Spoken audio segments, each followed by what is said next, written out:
Friends, welcome to Y2K சமையல். இன்னைக்கு நம்ம எல்லாருக்கும் ரொம்ப பிடிச்ச உருளைக்கிழங்கு வறுவல் செய்கிறது எப்படின்னு பார்க்க போகிறோம். இந்த உருளைக்கிழங்கு வறுவல் செய்கிறது ரொம்பவே சுலபம். இது எல்லா விதமான வெரைட்டி ரைஸ்க்கு ரொம்பவே சூப்பராக இருக்கும். மெயினாக தயிர் சாதத்தோடு சாப்பிடும்போது ரொம்ப சூப்பராக இருக்கும். இந்த டேஸ்டியான வறுவல் செய்கிறது எப்படின்னு பார்க்க போகிறோம். வாங்க வீடியோக்குள்ளே போகலாம். தேவையான பொருட்கள் டிஸ்கிரிப்ஷனில் கொடுத்துருக்கேன், பார்த்துக்கங்க.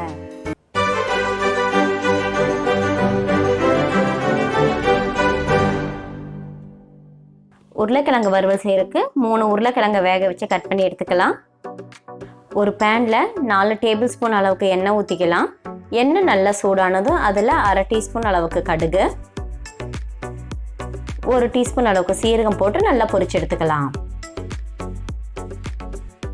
சீரகமும் கடுகும் நல்லா பொரிஞ்சதுக்கப்புறம் அது கூட நல்லா சின்னதாக கட் பண்ண 2 பெரிய வெங்காயத்தை சேர்த்து நல்லா வதக்கிக்கலாம். வெங்காயத்தை சேர்த்துனதுக்கப்புறம் அடுப்பை மீடியம் ஃப்ளேம்லேயே வச்சு குக் பண்ண ஆரம்பிச்சிடலாம். வெங்காயம் நல்லா கண்ணாடி பதம் வர வரைக்கும் தொடர்ந்து வதக்கிட்டே இருக்கலாம். வெங்காயம் நல்லா வதங்கிருச்சு. இந்த ஸ்டேஜில் அது கூட 1 டேபிள் ஸ்பூன் அளவுக்கு இஞ்சி பூண்டு பேஸ்ட், 1/4 டீஸ்பூன் அளவுக்கு பெருங்காய பொடி சேர்த்து நல்லா வதக்கிக்கலாம். உருளைக்கிழங்கு வறுவலுன்றனால நம்மளுக்கு எந்த விதமான டைஜஸ்டிவ் ப்ராப்ளம் வரக்கூடாதுன்றக்காக நம்ம பெருங்காயத்தூளை ஆட் பண்ணியிருக்கிறோம்.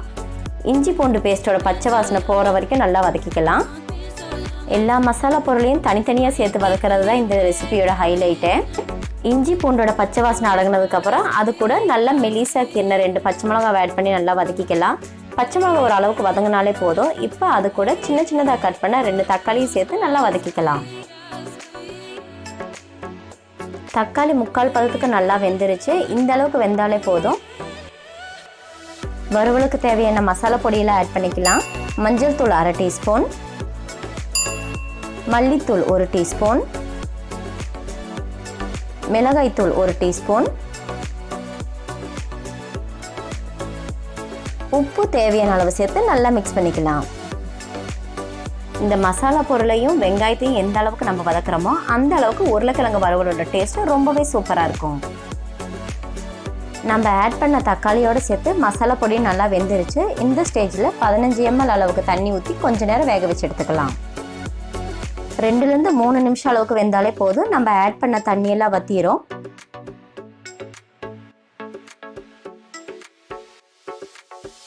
பாருங்க, நம்ம ஆட் பண்ண தண்ணியெல்லாம் வத்தி ஒரு திக்கான பேஸ்ட் கன்சிஸ்டன்சியில் வந்திருக்குது. இந்த ஸ்டேஜில் நம்ம வேக வச்ச உருளைக்கிழங்கை சேர்த்து நல்லா மிக்ஸ் பண்ணிக்கலாம். நம்ம வேக வச்ச உருளைக்கிழங்கு மசிச்சு விடுற பதத்தில் இல்லாமல் கடிச்சு சாப்பிட்ற அளவுக்கு இருந்தாலே போதும். அதனால் 3/4 பதத்துக்கு வேக வச்சு எடுத்துக்கலாம். இந்த பதத்துக்கு அதை வேக வச்சு எடுத்தாதான் மசாலாவோட சேர்ந்து அதை வேக வச்சு சாப்பிடும்போது அதோட ருசி ரொம்பவே சூப்பராக இருக்கும். மசாலாவோட சேர்த்து உருளைக்கிழங்கு நல்லா மிக்ஸ் பண்ணதுக்கப்புறம் உங்களுக்கு தேவைப்பட்டுச்சுன்னா கொஞ்சமாக தண்ணி தெளித்து மூடி வச்சு ஒரு 2 நிமிஷம் போல் வேக வச்சு எடுத்துக்கலாம்.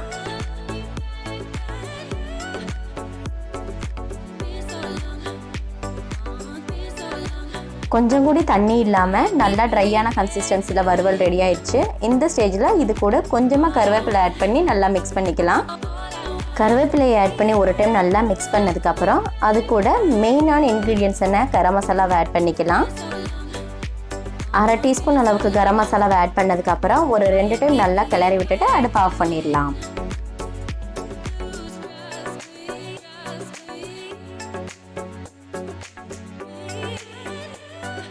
அவ்வளோதாங்க, நம்மளுக்கு தேவையான ரொம்பவே டேஸ்டியான உருளைக்கிழங்கு வறுவல் ரெடி.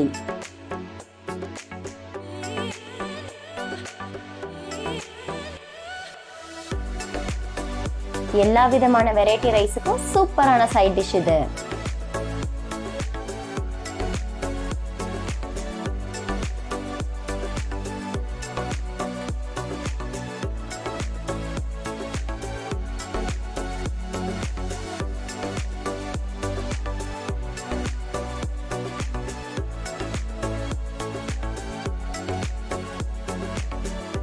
என்ன ஃப்ரெண்ட்ஸ், வீடியோ பார்த்தீங்களா? இந்த ரெசிபி உங்களுக்கு பிடிச்சிருக்கும்னு நினைக்கிறேன். இந்த டேஸ்டியான ரெசிபியை நீங்களும் ட்ரை பண்ணி பாருங்கள்.